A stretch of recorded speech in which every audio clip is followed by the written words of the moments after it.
They said she was worthless. Not behind her back, to her face.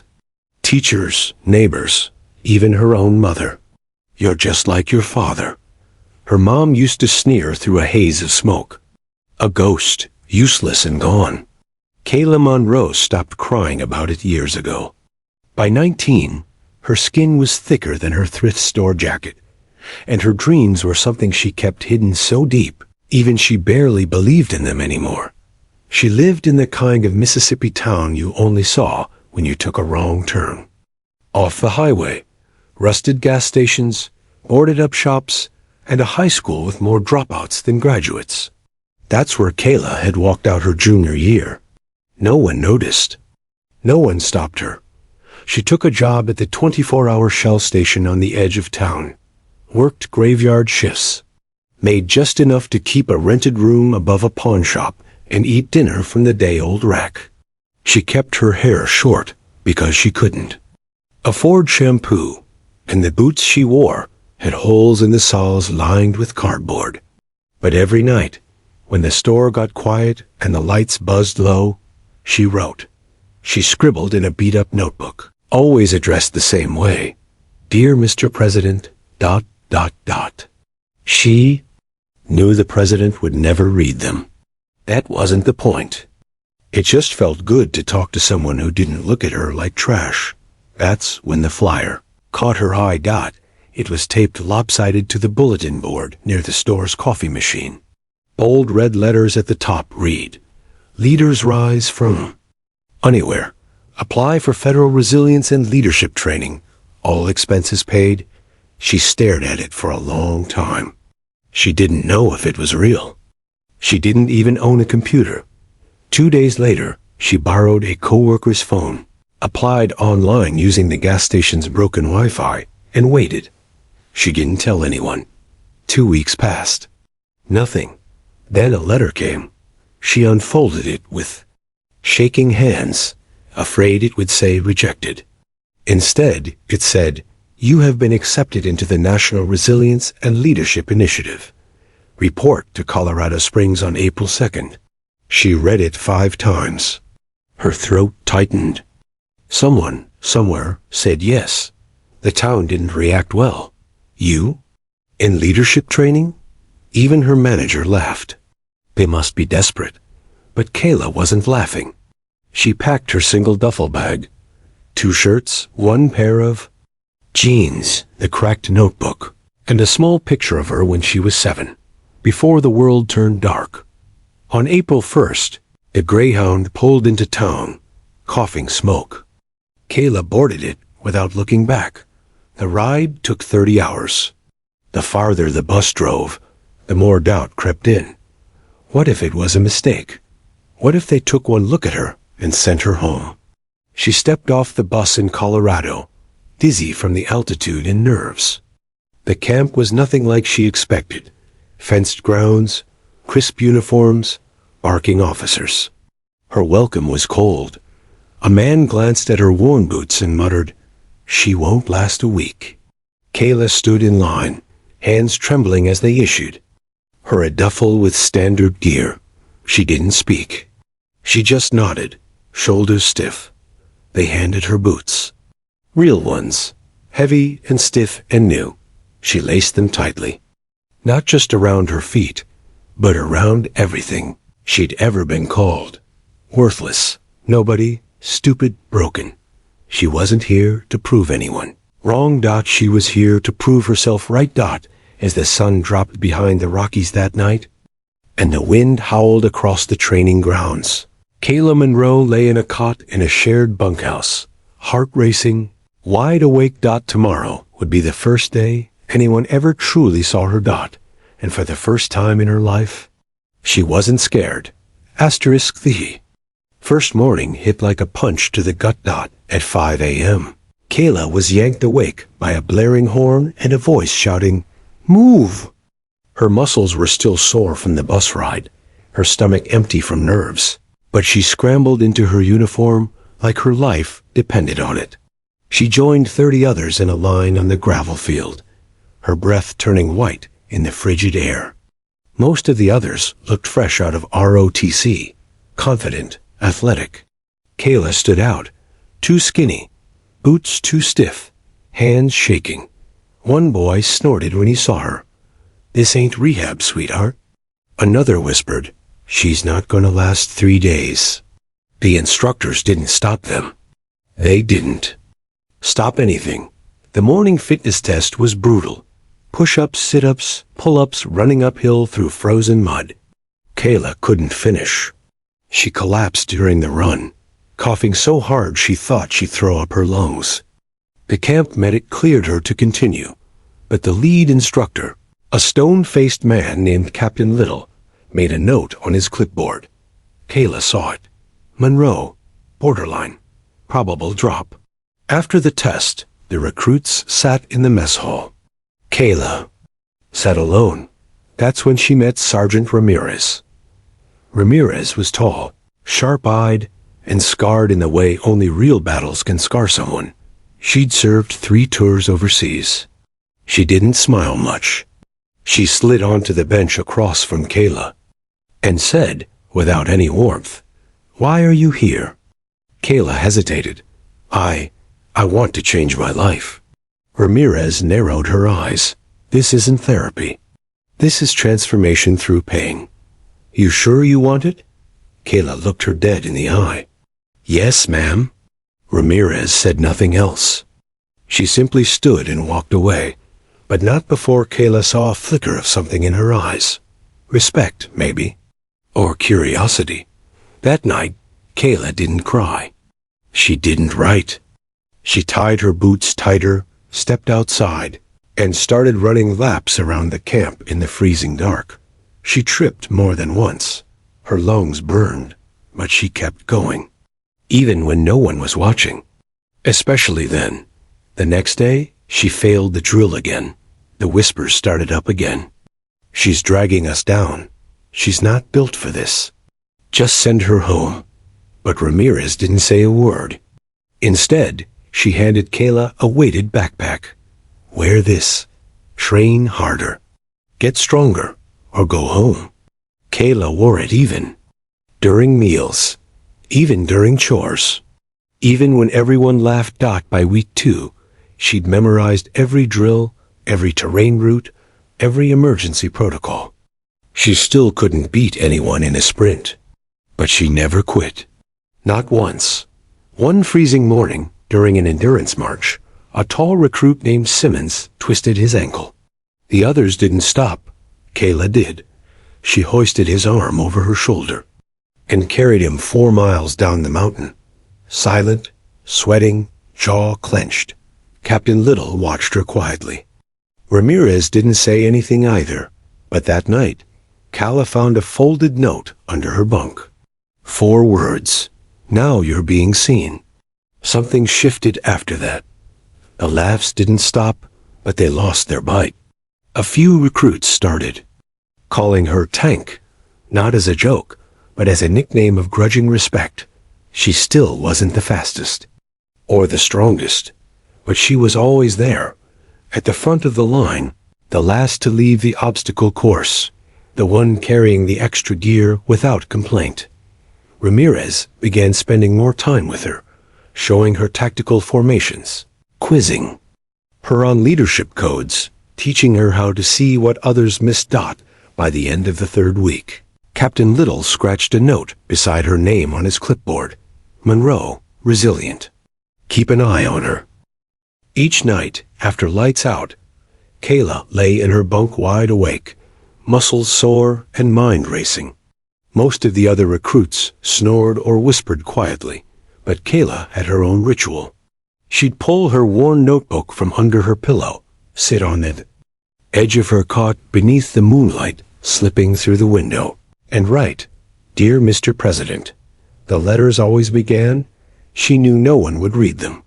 She didn't even plan to send them.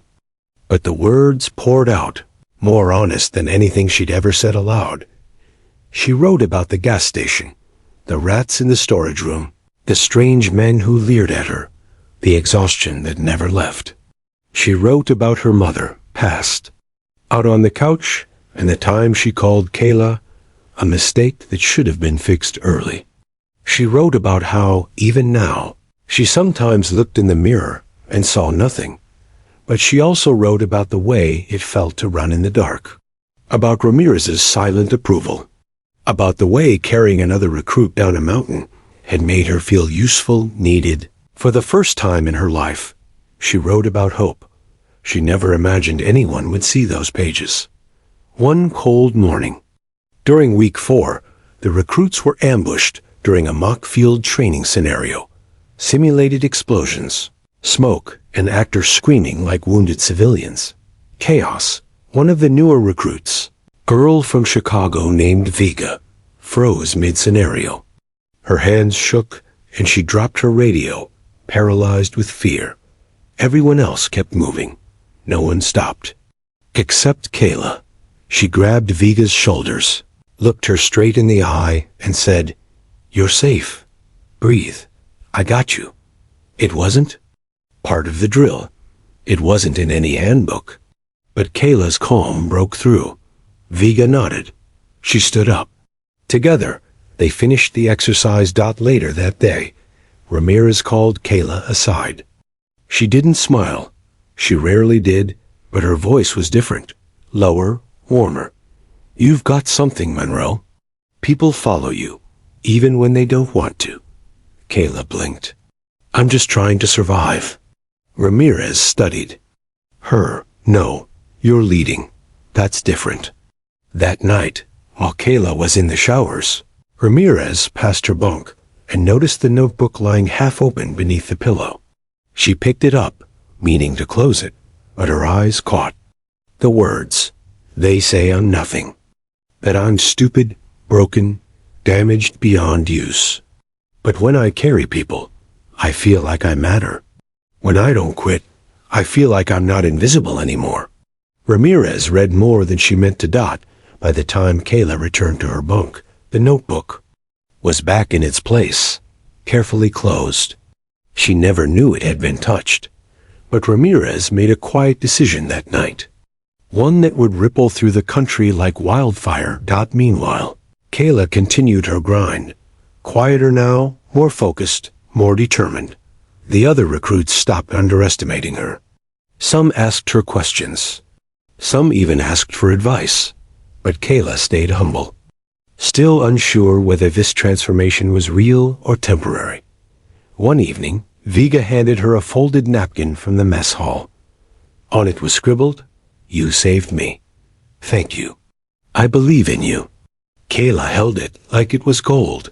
She'd never had a single person believe in her before. Now, she had two.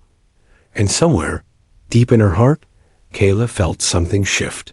A small, fragile belief that maybe, just maybe, she wasn't worthless. She was becoming something no one expected, and everything was about to change, because one of those unsaid letters had just landed on the desk of someone who could read it, someone who would. Kayla's body was reaching its limit. Her left foot had started to swell weeks ago, a deep, throbbing ache that wouldn't go away. She wrapped it every morning, gritted her teeth through drills, and said nothing. The pain was bad, but being sent home would be worse. She'd come too far to lose everything now. During a long-range ruck march through the hills, she stumbled on a loose stone and barely caught herself. Ramirez saw the limp. Later, the camp medic pulled her aside. "You've got a stress fracture," he said. "You need rest, or it'll break completely." Rest wasn't an option. She lied. "I'm fine." That night, Captain Little reviewed her file. Between the fitness test failures and now the injury, her spot at the camp was officially on the line. He handed the file to Ramirez. "She's borderline again. This is her last week. One more slip and she's gone." Ramirez didn't argue. But she didn't agree either. Let's see what happens in the woods. That weekend was the infamous 48-hour survival simulation. No gear, no food, and no shelter. Recruits were dropped in teams across a forested mountain range and told to make it out alive with nothing. But what they knew, it was cold. It rained. The terrain was brutal. Kayla's team, 5 total, got lost on the first night. One recruit panicked. Another tried to fake an injury to get disqualified. Kayla, despite her foot screaming in agony, kept them moving. She built a shelter from broken branches, started a fire with flint and steel, shared the only energy bar she'd smuggled in with a shivering teammate. When the group argued, she made decisions. When they froze, she took steps. By dawn of the second day, her foot was visibly swollen. She leaned on a makeshift crutch and refused help. "We're finishing this," she said, and they did. Her team was the only one to complete the simulation without a single dropout. When they emerged from the woods and checked in, mud-streaked and exhausted, the instructors fell silent. Little watched Kayla limp toward the med tent, refusing a stretcher, jaw set like iron. "She's running on pure grit," one of the senior officers muttered. That evening, Little updated her file. He scratched out the red mark next to her name. Recommendation: retain. Demonstrates elite-level resilience. Inside the infirmary, Ramirez visited Kayla. "You're not supposed to keep pushing when you're in that much pain," she said, folding her arms. "I'm used to pain," Kayla whispered. "This pain has purpose." Ramirez nodded slowly. "You're not just surviving anymore. You're leading." Kayla looked away. "Then why does it still feel like I don't belong?" Ramirez sat beside her. "Because the world spent your whole life convincing you that you didn't. But that story? That's over. This one's yours now." Later that night, Ramirez submitted a private report to the program's directors. Attached to it was a scanned copy of one of Kayla's letters. The one with the line, "I don't want to be a hero. I just want someone to tell me I matter, even once." The report made its way up the chain. First to the regional director, then to Washington, then, somehow, to the White House. A few days later, Kayla returned to training with her foot wrapped tight and a cane at her side. Everyone expected her to sit out the final phase. She didn't. She stood alone at roll call. Not because she had to, but because she refused to be forgotten again. What Kayla didn't know was that a phone call was coming. A call no one, not Ramirez, not Little, not even Kayla herself, could have predicted, and it would change her life forever. The morning started like any other. Wind slicing through the camp, recruits lining up for inspection. Kayla balancing on her bad foot with practiced calm. She'd gotten good at hiding pain, at acting invisible, unless she had to lead.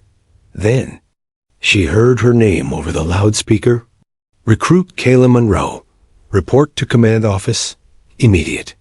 Whispers spread down the line. Someone muttered, "She's finally getting cut." Kayla said nothing, but her stomach turned. She limped across the gravel yard, heart pounding. She had passed every test, survived the hardest simulation of her life. But fear still crawled under her skin. Fear that someone, somewhere, had decided her best wasn't good enough. The command office door opened, and there stood Sergeant Ramirez, her face unreadable. Inside, a man in a dark suit stood beside the phone console. His presence didn't belong. No rank, no patches, no military stance, just stillness and sharp eyes. "Sit," Ramirez said quietly. Kayla sat. The man nodded. "Miss Monroe, my name is Agent Miles. I'm with the Secret Service." Kayla blinked. "What?" He didn't smile. "You recently wrote a letter, well, several letters actually, addressed to the President of the United States." Her mouth went dry. I didn't send them. I didn't mean for anyone to." "You didn't need to," Ramirez said, gently interrupting. "I sent one." Agent Miles stepped forward and picked up the black phone. He read it. "Kayla. And now he's asked to speak with you." She blinked again. "He who?" The agent pressed a button, and the line clicked. A voice came through, unmistakable. calm, measured, yet warm. "Hello, Kayla. This is President James Keller. Do you have a moment to talk?" Kayla froze. Time slowed. She looked at Ramirez. Wide-eyed, Ramirez nodded just once. "Answer him." Kayla picked up the receiver with trembling fingers. Her voice cracked. "Why, yes, sir. I'm here." "Good," the president said. "Because I read your letter 3 times, and I want you to know something very important. You are never worthless." Tears sprang to her eyes. She couldn't speak. "I know what it means to come from nothing." He continued. "I know what it's like to fight your way into rooms where no one thought you belonged. But you carried others. You led. You endured pain most would fold under. That's not just strength, Kayla. That's leadership. That's America." Kayla covered her mouth, trying to breathe. "Effective immediately," the president said. "I'm appointing you to the National Youth Leadership Council. We need your voice. We need people who know what struggle feels like. People who don't quit." There was a long pause. Her voice came out small. I don't know what to say." "You don't need to say anything," he replied. "You've already proven who you are. We just finally noticed." The call ended minutes later, but the silence that followed in the office was thunderous. Agent Miles smiled for the first time. "Congratulations, Miss Monroe. You just made history." "When?" Kayla stepped outside. The world had changed. The announcement spread through the camp within hours. Ramirez told the recruits during the afternoon formation. "Today, one of your own received a direct call from the President of the United States," she said. "Her story will be shared across the country. Her courage will shape national policy. That recruit is Kayla Monroe." The field erupted. Gasps, cheers, applause. Some of the same people who once mocked her now reached out to shake her hand. Kayla stood frozen, barely able to comprehend what had happened. The cold air bit at her cheeks, but she didn't feel it. For the first time in her life, she wasn't surviving. She was seen. And in that moment, standing in the center of a crowd that once doubted her, she realized something powerful. She was no longer becoming someone. She already was. They said it was just a call. But it wasn't. It was a lightning bolt. By the time dinner rolled around, every recruit at the camp knew what had happened. Kayla Monroe, the skinny girl from nowhere, the one everyone thought would break, had received a call from the President of the United States. And not just a congrats or good job message, a personal invitation, a national appointment. For most recruits, that kind of recognition didn't come after the program. It came after years of service, commendations, and experience. Kayla had earned it from a notebook and sheer willpower. The next morning, the director of the training program requested an all-camp assembly. It was rare. It only happened for serious announcements or someone's dismissal. But this was different. Kayla stood at the back of the field, still unsure if she belonged at the front. Her foot was still injured, but her spirit had never stood taller. "Sergeant." Ramirez approached her silently and placed a hand on her shoulder. "You'll want to come up front." "What?" Kayla whispered. Ramirez smiled, a real one this time. "Trust me." As Kayla limped to the front of the group, surrounded by hundreds of trainees and instructors, a large video screen flickered to life behind the podium. The presidential seal appeared. Gasps rippled through the crowd. Then, Lev, from the White House, the president himself filled the screen. "Good morning," he began. "Today I want to talk to you not as commander-in-chief, but as someone who believes in the power of second chances, in the power of unseen potential." He paused, looked directly into the camera, and said, "Kayla Monroe, are you with us?" Kayla's heart stopped. She raised a hand slowly. "Yes, sir." "I read your letter," he said, "and I want the whole country to hear what I saw in it." He read aloud her words. I don't want medals or speeches. I just want to believe that where I came from doesn't have to be where I end up. Silence.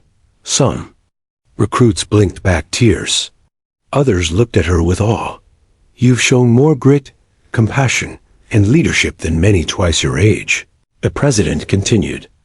And because of that, I'm proud to welcome you as the newest member of the National Youth Leadership Council, reporting directly to my administration. The crowd exploded into applause. Kayla stood frozen, breath caught in her throat, barely able to comprehend what was happening. The girl who had once slept above a pawn shop, who wrapped cardboard in her boots, was now being welcomed into the halls of Power Dot. After the call ended, Captain Little stepped forward. For the first time in weeks, he spoke directly to her, not with skepticism, but with pride. You've redefined what this program stands for, he said. Not just strength, but character.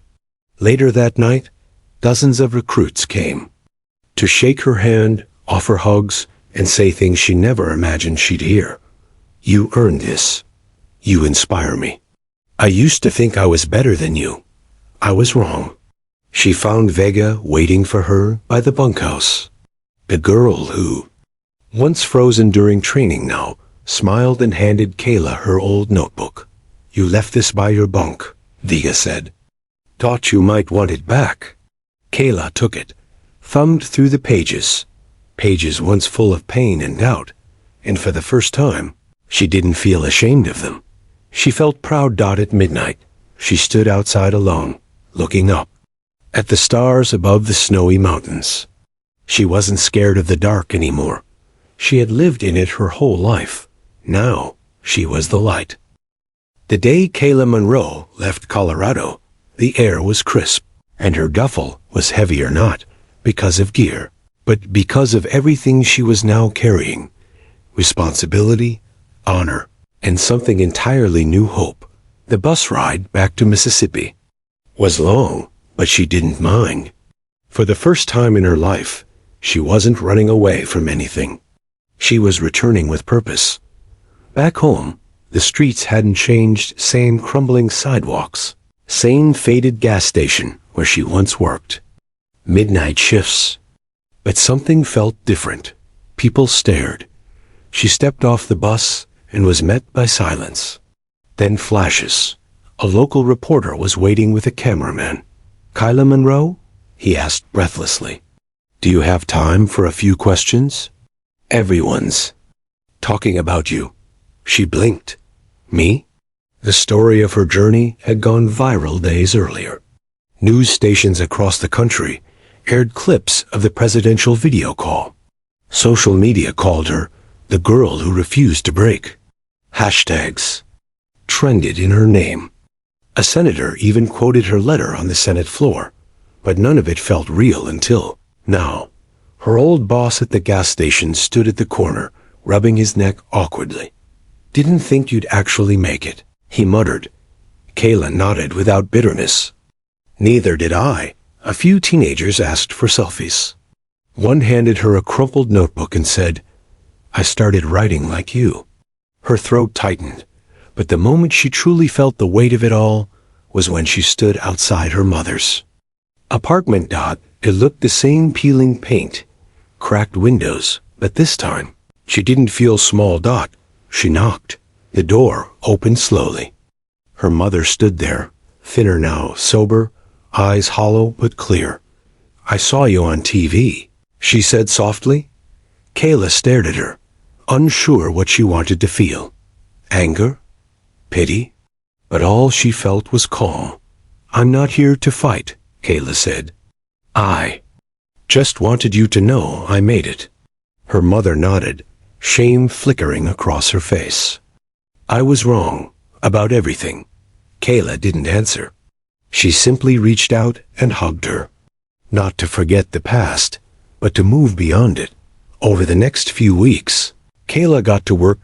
She met with local leaders, arranged a grant using her new connections, and within 2 months, opened the doors to something the town had never seen before: the Monroe Youth Center, a safe space for teens who, like her, had been overlooked, ignored, or told they were nothing. It had donated books, therapy access, a computer lab, and on-the-wall framed pages from Kyla's notebook. The title read, "To the Kids No One Believed In." Every day, young girls and boys poured in, some with bruises, others with heavy silences, and Kayla welcomed them all with the same words. "You belong here. You're not broken. You're just beginning." She spoke at schools, town halls, and even juvenile centers. Her words weren't rehearsed. They were real, honest, gritty. "You're going to be told you're worthless," she once said to a packed gymnasium. "Don't listen. They don't see what you're made of. But you will. One day you will."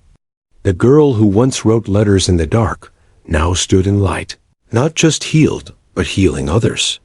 One evening, as she locked up the youth center, a young girl around 13 stood nearby holding a worn notebook. She looked scared, alone. Kayla knelt beside her. "Writing letters?" she asked. The girl nodded. "To someone who'll never read them." Kayla smiled gently. "Maybe, or maybe they'll end up changing the whole world." That night, Kayla walked home beneath the same stars she used to wish on. Only now, she wasn't wishing anymore. She was answering someone else's. 1 year later, Kyla Monroe stood in the White House East Room, beneath chandeliers that glittered like stars. She wore a simple navy dress and the same black boots she'd been issued at training, camp polished, but not replaced. They were a part of her story. Senators, military officers, activists, and CEOs filled the room. 100 powerful people, all waiting for the girl from nowhere. She stepped to the podium, her heart calm, her voice steady. She didn't read from a teleprompter. She didn't need to. "I used to believe I was invisible," she began. "Not because no one looked at me, but because when they did, they only saw a failure, a burden, a girl from nowhere." The room fell silent. "But I wasn't invisible. I was just unseen." She paused, scanning the room. Her eyes landed on the president, seated proudly in the front row. Nearby sat Sergeant Ramirez, in full uniform, her face soft with pride. "I used to write letters in the dark," Kayla said, "to someone who would never read them. But those letters weren't just words. They were survival. They were dreams written by someone who had no proof she was allowed to dream. There were tears in the crowd now. She smiled. "I stand here today not because I was rescued, but because I refused to break. And now, I want to say this to anyone listening who's ever felt worthless. You are not broken. You are becoming."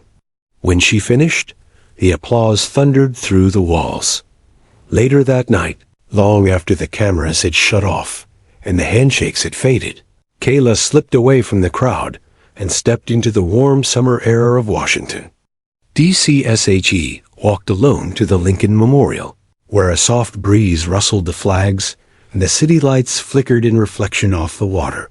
She climbed the marble steps slowly, each one echoing beneath her boots. At the top, in the quiet hush of stone and history, she pulled out one final letter from her jacket pocket. It was folded neatly, the paper worn in CREACD. She knelt beside Lincoln's towering feet and laid the letter gently at the base of the statue. "To the next girl who thinks she's nobody. I know what you feel. I know what it's like to scream inside and hear nothing come back. But hear this. You are not worthless. You are not weak. You are not the names they call you. You are iron. You are fire. You are going to rise. I was you once. But I found my way. And so will you." Kayla Monroe. She stood up, looked around the quiet memorial, and smiled. There was no crowd, no press, no applause, just the girl who used to be broken, now whole. She turned and walked back down the steps, the night air crisp against her skin. As she walked past a security guard near the base, he looked up and nodded with quiet recognition. "You're that girl, right?" he asked.